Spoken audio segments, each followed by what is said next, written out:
Hello, everybody, and welcome to Written in Blood. My name is John, and today I want to do a review of the debut novella from Shannon Felton, and this is called The Prisoners of Stewartville.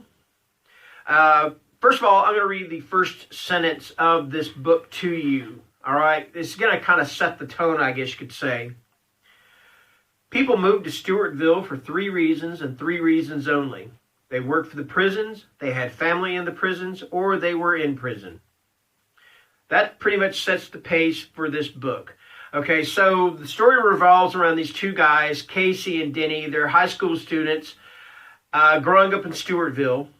And the first thing happens in it is they're playing video games one day down in their basement or down in Denny's basement. Denny's mother comes down. She has pardon my expression, she has a shit fit, and she throws a shoe, she knocks a brick loose in the wall.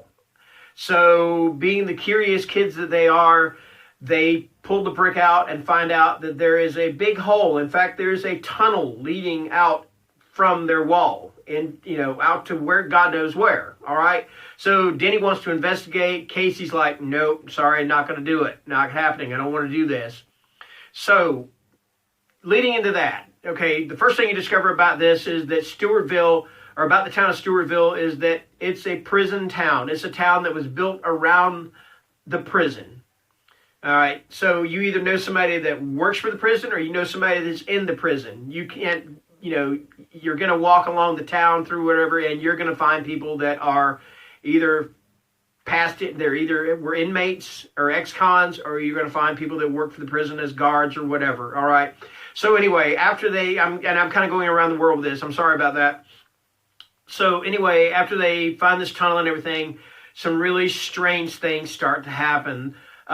People start to see things out of the corner of their eye. They start to see shadows of things. They start to hear scratching in walls. And usually when these things happen, not usually, then acts of violence occur. I'm not going to name characters and what they did. I will just say this much. One character chops up his family, and I'm talking about his wife and kids, and rearranges their bodies. One character beats his mother over the head with a brick. And usually, I believe actually after all these events happen again, the person who commits this act takes their own life. So, all right, that's pretty much the gist of the story. And then it's up to Casey to piece together what's going on, what's causing this. Is it a ghost? Is it, as somebody suggested in the book, is it a tulpa, which is a creature of thought, a creature that takes form of negative thoughts or whatever? Is it, I don't know, is it zombies or whatever, But what's interesting about it is the fact that once you find out exactly what it is causing it, is a whole lot more frightening than all those things that I just mentioned.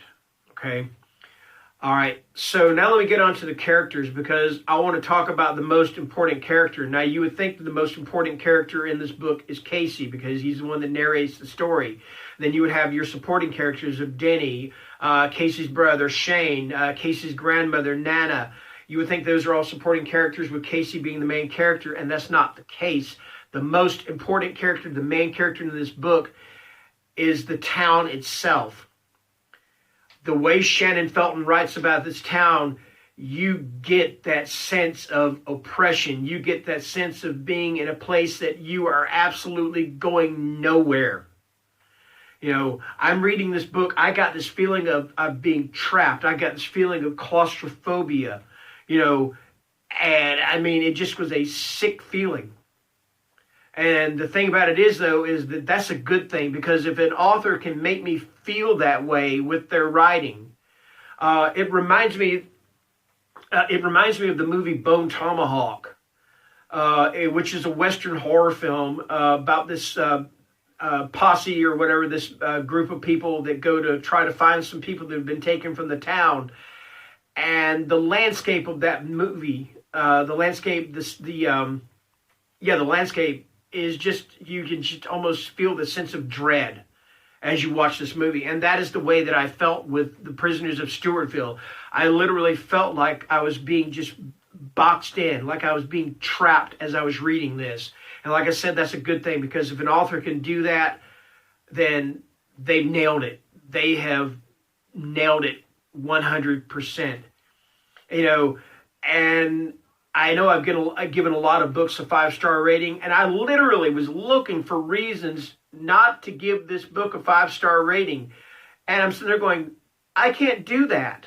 I cannot do it. In all fairness, there is no way I could do it. I'm thinking, well, maybe she's hitting us over the head a little bit too much with how oppressive the town is.